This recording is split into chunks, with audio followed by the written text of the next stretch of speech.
Bonjour, je suis Valérie Mauduit, j'ai 45 ans, 47 ans et je vais vous parler de mon expérience de reconversion, donc que j'ai appelée, «changer de cap à 45 ans». Alors les points clés que j'aimerais, avoir dans que j'aime sur lesquels j'aimerais insister dans cette présentation, c'est d'abord qu'il est jamais trop tard pour se reconvertir. C'est aussi que, bah, j'en ai été capable et que vous en êtes capable, même si vous y croyez pas, vous pouvez le faire et c'est, qu'en tant que senior qui veut se reconvertir et ben, vous intéressez les entreprises. Alors, d'abord ma vie d'avant, alors voilà un peu comment ça s'est passé. Moi, j'ai les études, ça marche bien pour moi, donc j'ai fait un bac scientifique, j'ai fait maths sup, maths spé, j'ai fait une école d'ingénieur, les études, c'est ma zone de confort, il y a pas de souci et puis là, bah, en fait, j'ai eu très peur, de chercher du travail. J'avais même eu déjà c'était vraiment très, très dur, un gros blocage même pour chercher des stages.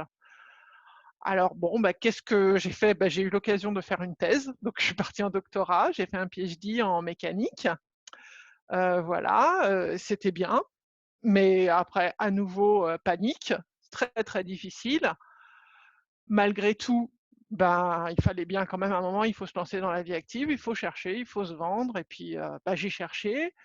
J'ai cherché dans les domaines qui pouvaient m'intéresser, à savoir, si je pouvais trouver quelque chose dans le numérique et surtout dans une grosse entreprise dans laquelle je pourrais rester, faire toute ma carrière. Donc je suis entrée à PSA, Peugeot Citroën, pour faire de la simulation numérique sur les moteurs automobiles et c'était bien parce que c'était ce que je voulais, à savoir être dans une boîte stable, pouvoir évoluer dans cette boîte et puis pas me poser de questions, d'avoir à me vendre à nouveau, d'avoir à changer complètement.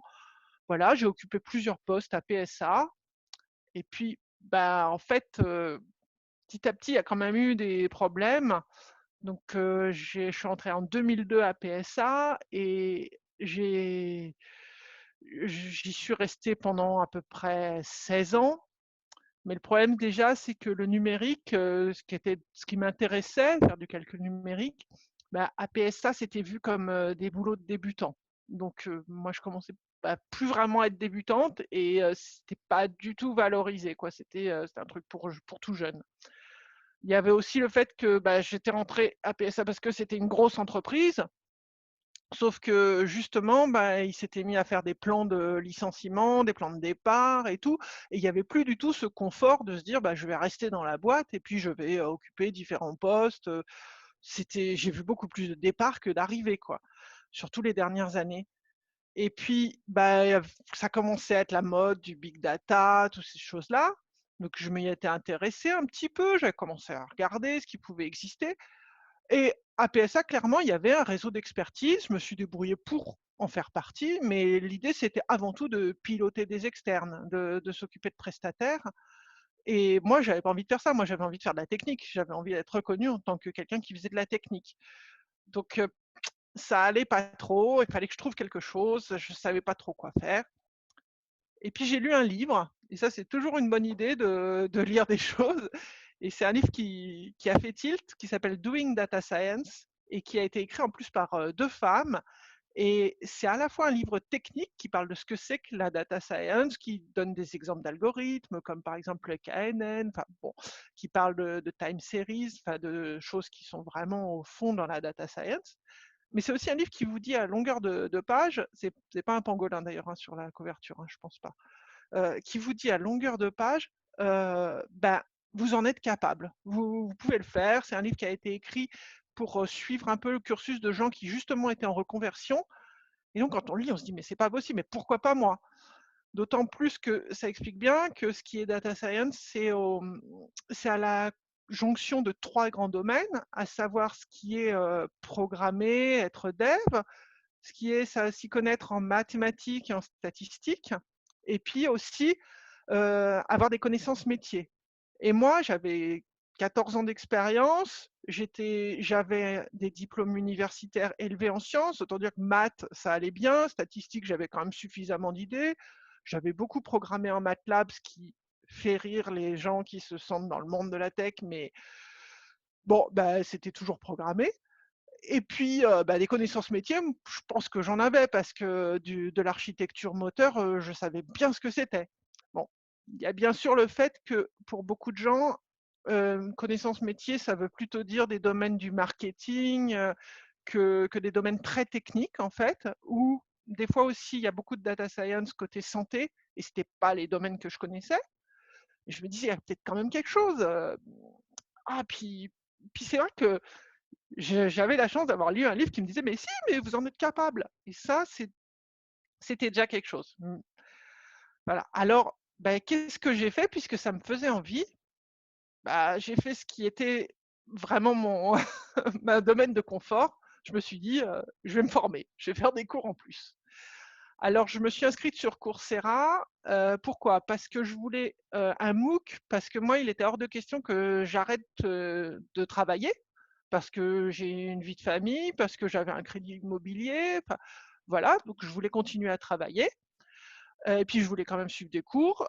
J'aurais pu prendre d'autres MOOC. En fait, à vrai dire, j'ai pris à peu près le premier qui m'est tombé sous la main, pas exactement le premier, parce qu'il se trouve qu'il y a une fille qui m'avait parlé, qui m'avait dit qu'elle avait suivi cette spécialisation.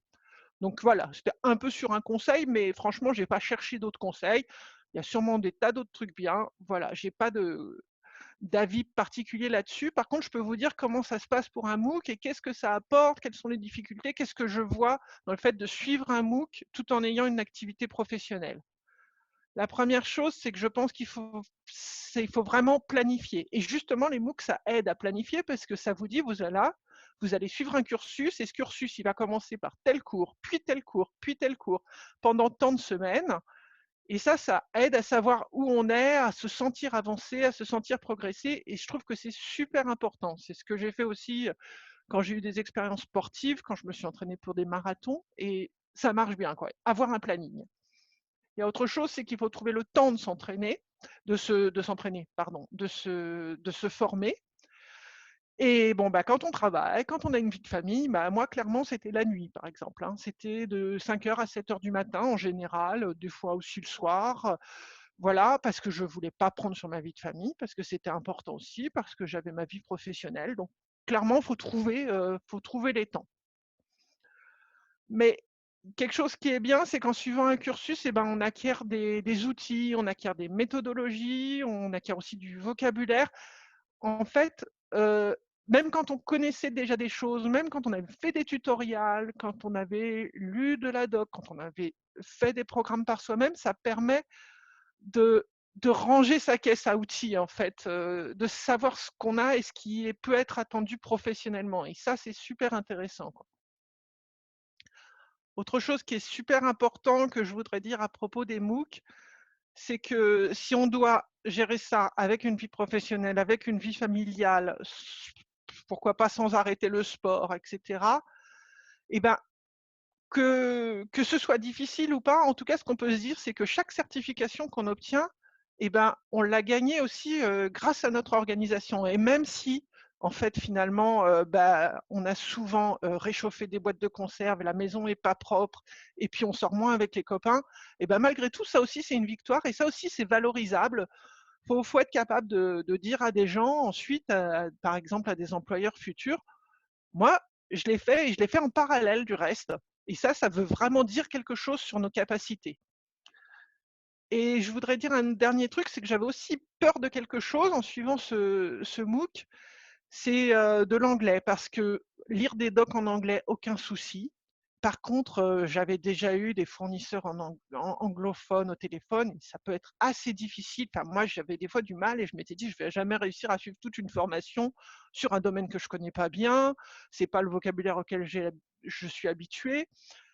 Et en fait, bah, si, j'ai réussi et il faut s'y mettre, il faut y croire et puis il faut se dire: «Bah, voilà, au pire, je répéterai les vidéos, mais t tout ce on peut y perdre un peu de temps, mais y gagner beaucoup en compréhension orale de l'anglais et ça, c'est super important aussi donc faut pas hésiter, même si on se sent pas tout à fait à l'aise en anglais, à faire des MOOC en anglais.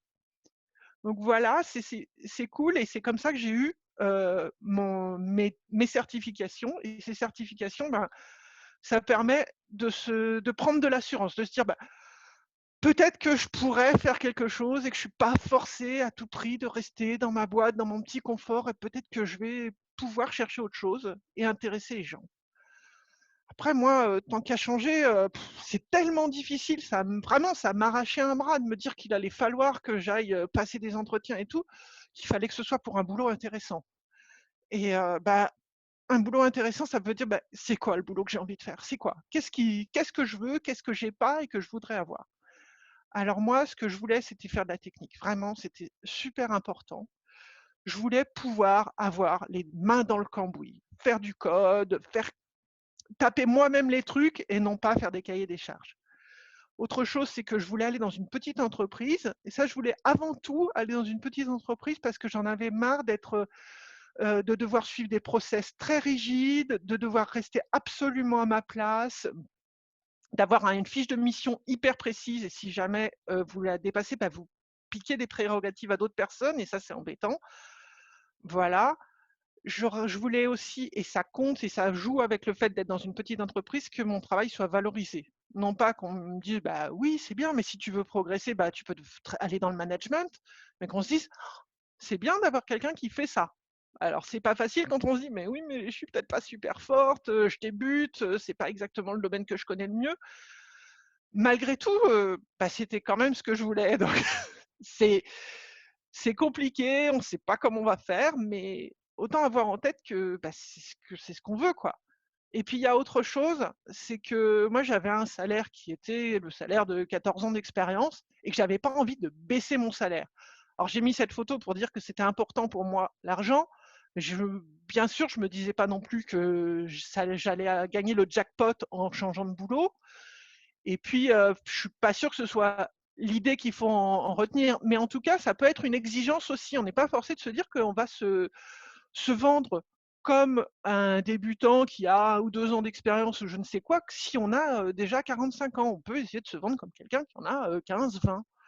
Voilà et donc j'ai cherché avec ça, en me disant: «Bah, on verra ce que je trouve. Est-ce que j'arrive à garder le même salaire?» et cetera. Heu, Bah, tout de suite, je peux vous spoiler, j'ai réussi à répondre à ces 4 exigences, hein.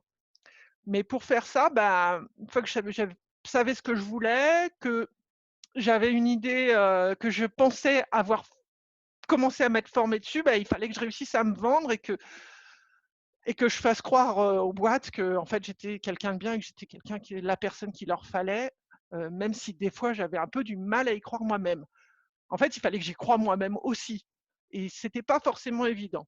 Donc, bah, qu'est-ce que j'ai fait? Déjà, j'ai fait mon CV et dans le CV, ce que je voudrais vous dire qui est important, c'est d'abord que vos anciennes expériences et ben, il y a forcément quelque chose qui est intéressant pour le poste que vous convoitez. Par exemple, la data science, je vous disais, c'est du code, c'est des maths, c'est de la connaissance métier. Et ben, il faut que je valorise et c'est ce que j'ai fait. J'ai valorisé le fait que moi, comprendre, les métiers de personnes sur des métiers super techniques, j'y arrivais tout à fait et je pouvais vraiment être un lien entre des personnes qui étaient, dans certains domaines et d'autres dans d'autres. Voilà, je pouvais faire ce lien. Que du calcul scientifique, j'en avais fait, même si c'était pas la même chose. Avoir modélisé des éléments finis, bah, ça montre qu'en tout cas, je suis bien capable de modéliser, de faire des modèles. C'est peut-être pas des modèles de machine learning, mais c'est des modèles. Heu, de la même façon, bah, j'ai valorisé le fait que j'avais programmé, pendant longtemps, même si, j'ai beaucoup plus programmé en MATLAB qu'en R ou en Python, avant cette expérience professionnelle. Voilà, donc il faut savoir valoriser ces différents points et quelque chose qui aide aussi, c'est de partager son CV avec des personnes de confiance. Votre compagne ou votre compagnon, vos parents, des amis proches et d'avoir des retours. Des retours constructifs, ça vous aide à progresser sur votre CV, mais aussi des fois, un retour qui est: «Franchement, c'est super, ça représente bien ce que tu as fait» ou «Oh, «Tu dis pas assez alors que je trouve que tu es super bonne dans tel truc» et ben, ça aide à y croire soi-même aussi. Donc ça, c'est vraiment important. J'ai juste un exemple, moi j'ai une copine qui est parfaitement trilingue, portugais, français, anglais parce que, c'est une brésilienne qui vit en France depuis des années et qui parle très, très bien anglais. Elle a tendance à écrire que son anglais est courant parce qu'elle trouve qu'elle le parle moins bien que le français, qu'elle parle moins bien que le portugais. franchement, enfin, je crois que c'est mon rôle et je fais de lui dire: «Non mais arrête, tu es trilingue quoi. Ne cherche pas, tu es trilingue et ce que tu as de la langue qui est courante chez toi, c'est l'allemand». Voilà, donc savoir faire avoir ce genre de retour, c'est vraiment utile et ça aide à pouvoir ensuite, postuler dans des entreprises. Des choses qui m'ont beaucoup aidée moi aussi, c'est l'APEC. L'APEC, je me suis rendu compte que beaucoup de gens ne le savaient pas, donc c'est l'association pour l'emploi des cadres. C'est pas comme Pôle emploi, c'est une association qui vous aide à trouver un emploi, mais qui ne vous demande pas de lui rendre des comptes. Et à partir du moment où vous cherchez un boulot de dev, de data scientist, c'est des boulots qui sont assimilés cadres, donc vous avez le droit à la PEC, même si vous n'aviez pas un boulot de cadre avant. Et qu'est-ce qu'ils peuvent vous faire? Ils peuvent vous donner du suivi et vous pouvez avoir un conseiller ou une conseillère qui va vous donner des conseils très personnalisés. Vous pouvez aussi assister à des petits stages qui sont complètement gratuits. Moi, j'ai fait des stages sur se présenter oralement, non, améliorer son CV, j'ai pas fait, mais se présenter en 5 minutes, se présenter en entretien, dans un entretien d'embauche. C'est super utile et puis ça vous aide à valoriser ce qui est le plus intéressant, à mettre en lumière vos expériences de la manière la plus intéressante possible. Et ils ont l'habitude des cas atypiques. Donc, des reconversions, c'est exactement ce dont ils ont le plus l'habitude. Si vous avez un parcours linéaire, vous n'allez pas à l'APEC, en fait. Et autre chose, et ça, c'est un conseil, par exemple, que m'a donné une conseillère APEC, LinkedIn, il y a quelque chose, c'est les recommandations. Les recommandations, c'est non pas cliquer sur une compétence pour dire ah bah cette personne elle s'y connaît en Java, c'est un paragraphe argumenté. Et ma conseillère m'a dit: «Mais vous devriez demander à des gens de vous faire des recommandations». J'ai hésité beaucoup parce que c'est quand même très, très gênant d'aller voir des gens pour leur dire: «Bah, est-ce que tu voudrais bien m'écrire une recommandation?» Puis bon, je me suis lancée, j'ai demandé à des anciens collègues, des anciens fournisseurs, enfin, pas mes collègues actuels de l'époque parce que je voulais pas qu'ils sachent que je recherchais un autre emploi, mais voilà, à des anciens. Et en fait, c'est vraiment un booster d'ego, en fait, ce truc-là. Je sais pas à quel point ça a servi à des gens quand je cherchais du boulot, s'ils ont vraiment beaucoup lu ces recommandations, mais ça sert au moins à une chose, c'est à les lire soi-même et à se dire: «Ah ouais, ils me voient comme ça? Ils pensent vraiment que finalement je suis forte pour tel truc?» Et c'est super. Ça vous aide parce que vous y croyez un peu plus et vous pouvez, envoyer des CV. Envoyer des CV et des lettres de motivation. Et un dernier truc que j'ai trouvé vraiment super, surtout quand on est mal à l'aise à l'oral, en entretien et tout, c'est quand j'ai eu à faire des exercices à la maison. On vous donne un exercice de code, c'est pas le premier entretien, hein, ça va être si le premier entretien s'est bien passé, mais bon, et vous devez le faire dans votre coin et puis le renvoyer. Et alors c'est stressant, mais comme vous avez quand même pas, les personnes derrière vous qui sont en train de vous regarder pendant que vous codez, donc vous avez quand même une certaine liberté pour choisir votre moment, pour le faire en chausson, pour le faire comme vous voulez. Ces exercices, il faut garder en tête que, on vous demande pas de les faire parfaitement, on vous demande de les faire au mieux.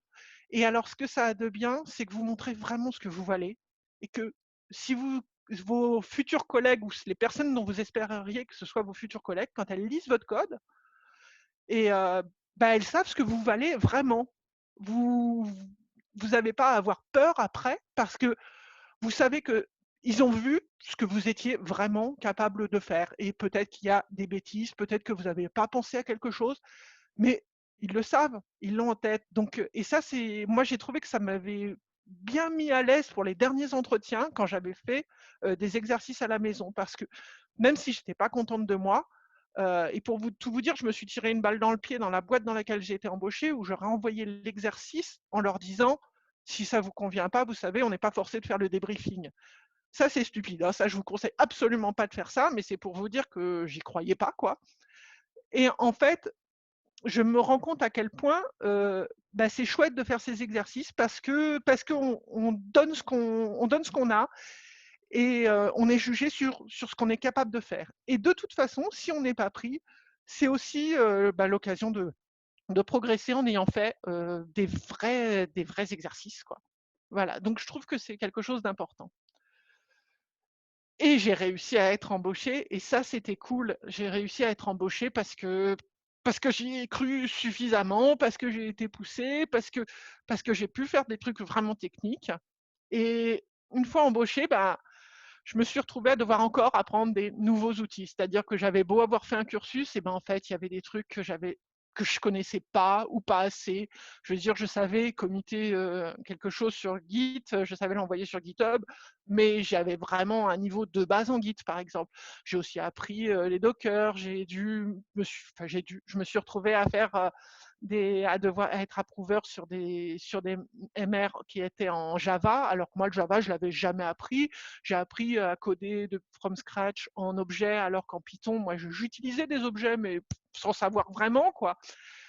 Et ça, bah, en fait, c'est cool d'apprendre des choses techniquement, et je suis contente, ça me fait progresser, ça me fait grandir. J'ai aussi humainement appris beaucoup plus et beaucoup plus reçu que ce que je m'attendais en allant dans une petite entreprise de 20 personnes parce que j'ai découvert les méthodes agiles, j'ai découvert vraiment de la coopération dans le travail, en essayant de faire du travail le plus possible de qualité, même si on ne se tirait pas dans les pattes dans ma boîte précédente. Et voilà, on découvre des gens nouveaux et si on a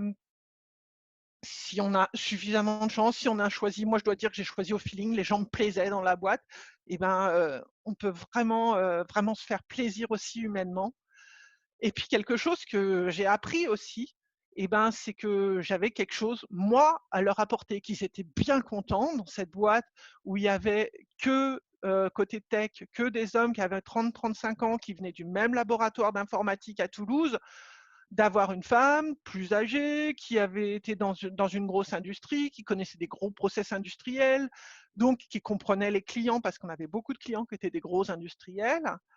Euh, D'avoir aussi une autre façon de voir le code par moment, enfin, d'avoir pas les mêmes questions, de pas avoir la même vision. Et ça, c'est vraiment quelque chose, on se rend compte qu'on apporte. Et puis au début, ça me surprenait presque quand on me disait Valérie, qu'est-ce que tu penses de ça? Mais en fait, c'est normal, ils m'avaient embauché pour ça, en fait, quand on y pense. Et ils s'y sont retrouvés. Et c'est important de se dire, bah tiens, finalement, je croyais que j'en étais pas capable. Et ben, si, voilà, ils sont contents de m'avoir. Et maintenant, alors maintenant, en fait, c'est spécial. C'est parce que au moment où on a préparé ce meet-up, c'était pas prévu dans ma tête, en tout cas.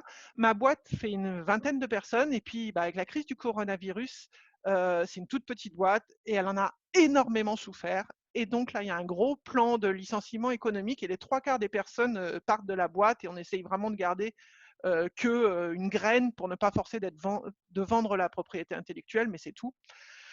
Et bah, du coup, je suis licenciée, comme les trois quarts donc, de mes collègues, au 1er mai, donc dans 10 jours.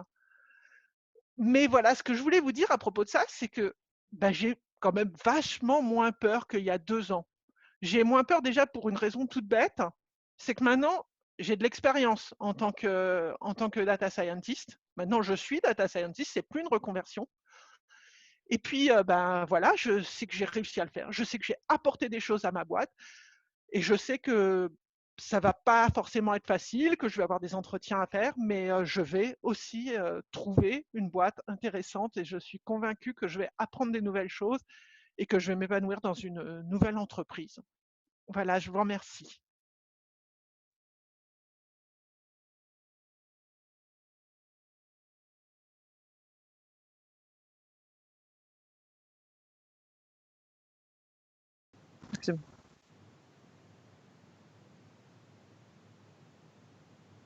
Ok, merci. Eh ben, merci beaucoup pour ce talk super inspirant, Valérie, merci. Du coup, on va passer aux questions maintenant. Ah bah, il y a plein de questions qui arrivent d'un coup. Mais donc la première est celle que j'ai posée à toutes les speakeuses. Comment est-ce que tu trouves ton job utile et en quelle satisfaction en retires-tu ou voilà. Alors, Donc je travaille dans une boîte qui fournit un logiciel. Donc déjà, je suis au cœur du métier de l'entreprise en faisant du développement. Et ça, c'est important pour moi. J'ai pas forcément envie d'être sur du support interne, mais plutôt sur un boulot sur le produit final de mon entreprise. Ceci dit, le produit de mon entreprise, c'est donc un logiciel qui permet de faire du pricing. C'est pas inutile. C'est pas non plus le truc indispensable à tout moment. Donc, c'est pas forcément le boulot le plus utile pour la société. C'était important pour moi que ce soit pas quelque chose qui soit vraiment complètement bullshit, mais c'est mon premier poste après ma reconversion et je n'avais pas envie de me donner cette contrainte-là en plus, de me dire il faut absolument que ce soit le truc qui va apporter tellement à la société.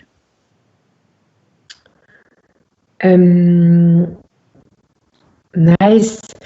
Du coup, on a des questions super qui viennent d'arriver. Donc, par rapport à donc, merci pour ce talk inspirant, hyper inspirant. Combien de temps a duré ton parcours de reconversion? Alors, moi, j'avais envie que ce soit assez rapide.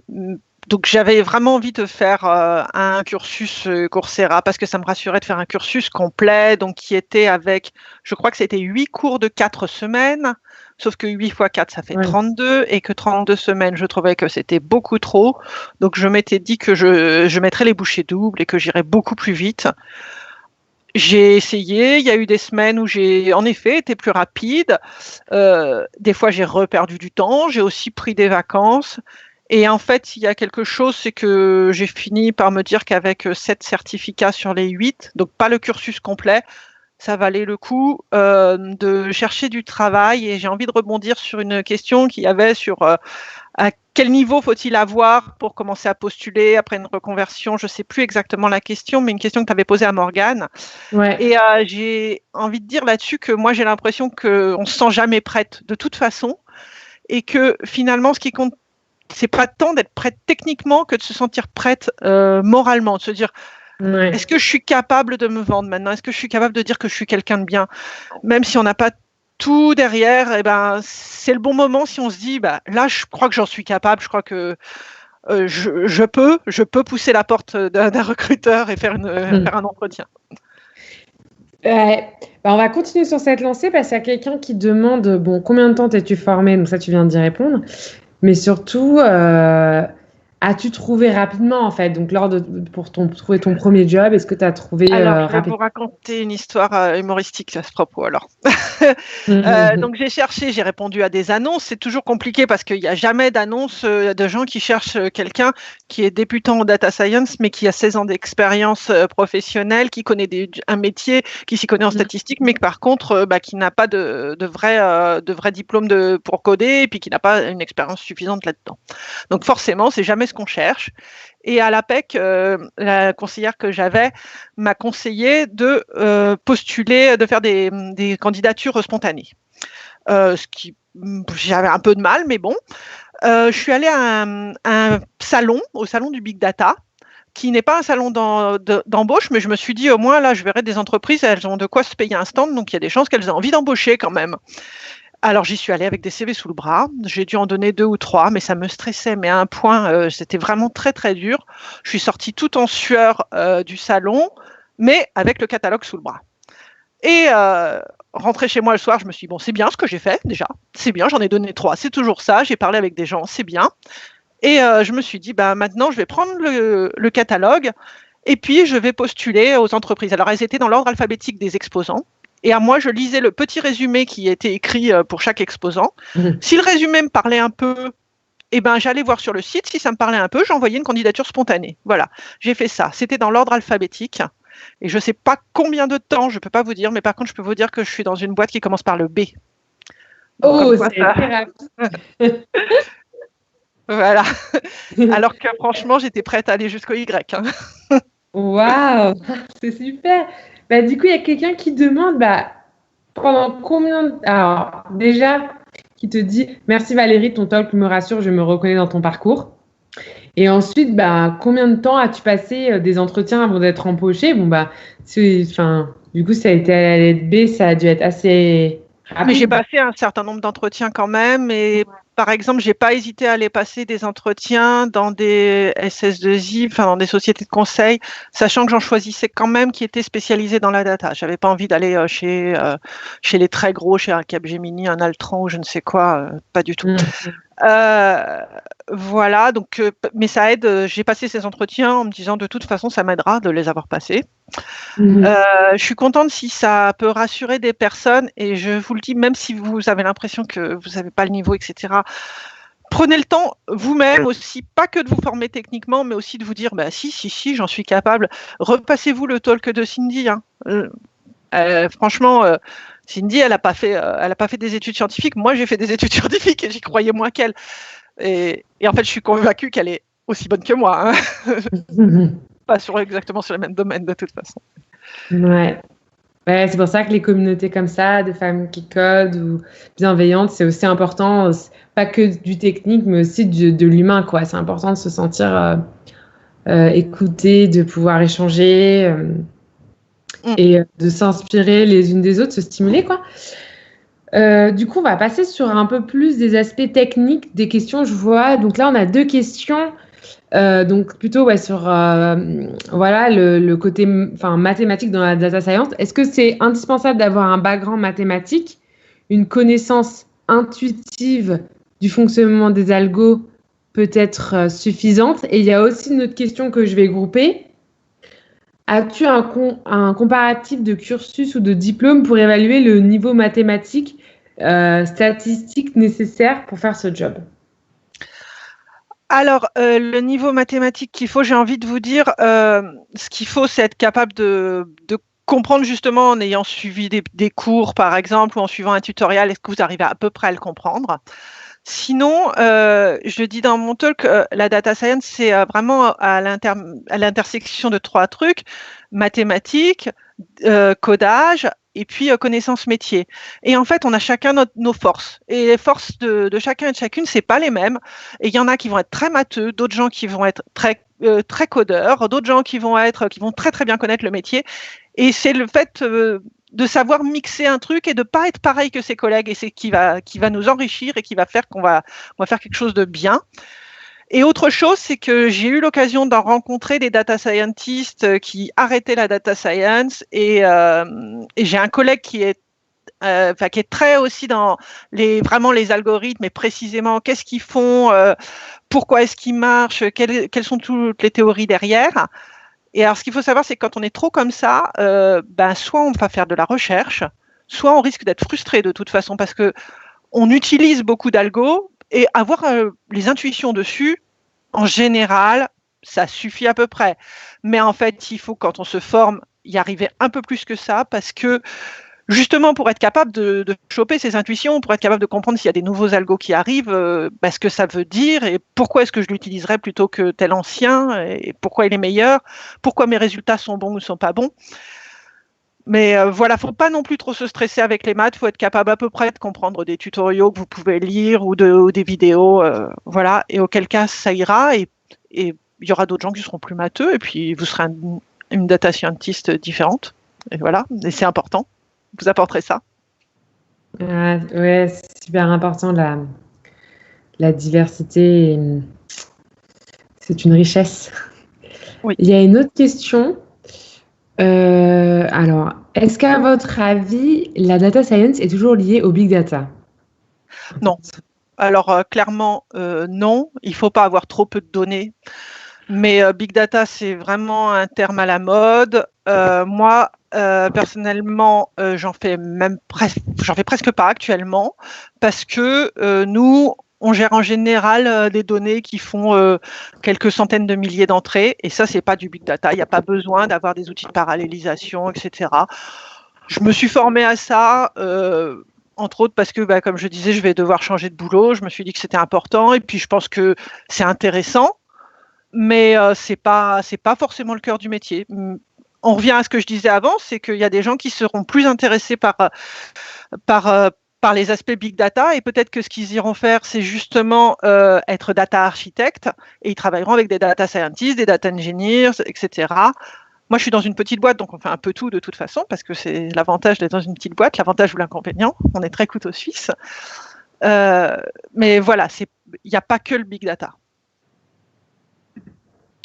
Top, merci pour toutes ces précisions parce que c'est vrai que c'est un domaine qui n'est pas forcément aussi connu que, enfin, en tout cas, quand on est développeur, donc on ne connaît pas forcément toutes les nuances.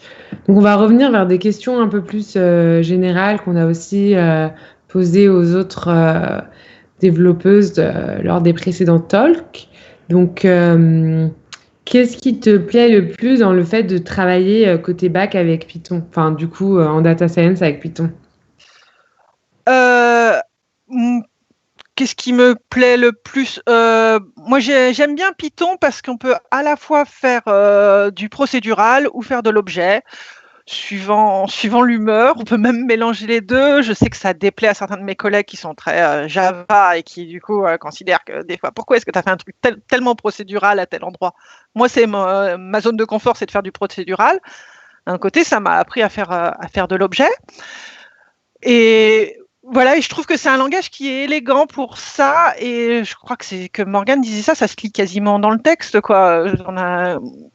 On suit très bien un programme en Python, on voit ce qui est écrit, ce que ça fait, ça raconte une histoire, et quand on construit des classes aussi, d'ailleurs, ça raconte comment elles se construisent de manière... c'est agréable à lire, quoi.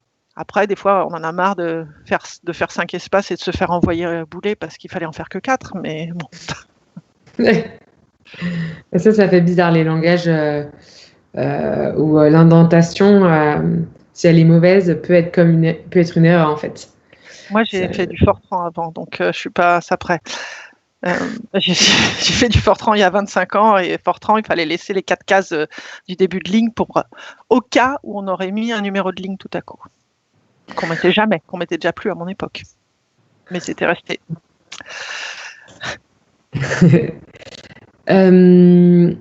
Pensez-vous, une autre question, vu que on va revenir un peu à l'actualité, mais donc est-ce que tu penses, toi, que les entreprises vont désormais accepter les embauches en full remote, y compris après le déconfinement? Alors, moi, ça ne m'inquiète pas beaucoup parce que dans ma boîte, tous les techs sont en full remote et la partie business n'est pas en full remote. Et en fait, sauf moi qui travaillait avec la partie business, sauf depuis quelques semaines. Voilà. Et je connais plusieurs boîtes où au début ils n'étaient pas du tout pour le remote, et puis finalement de plus en plus, et pour des métiers de dev, surtout maintenant où on travaille sur des VM, etc.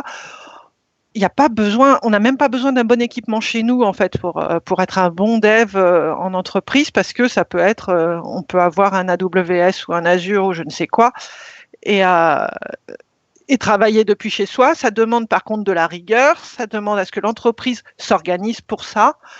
Mais j'ai l'impression qu'il y a de plus en plus de boîtes qui sont prêtes à faire pas mal de remote. Maintenant, ce n'est pas forcément ce que je conseillerais pour commencer, quoi. C'est bien de faire quelques mois, pouvoir connaître un peu ses collègues avant de se mettre complètement chez soi.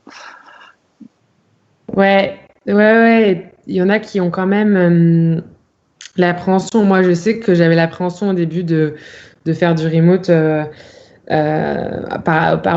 fait d'être coincé et de ne pas pouvoir avancer ou de mal comprendre les explications parce qu'en remote.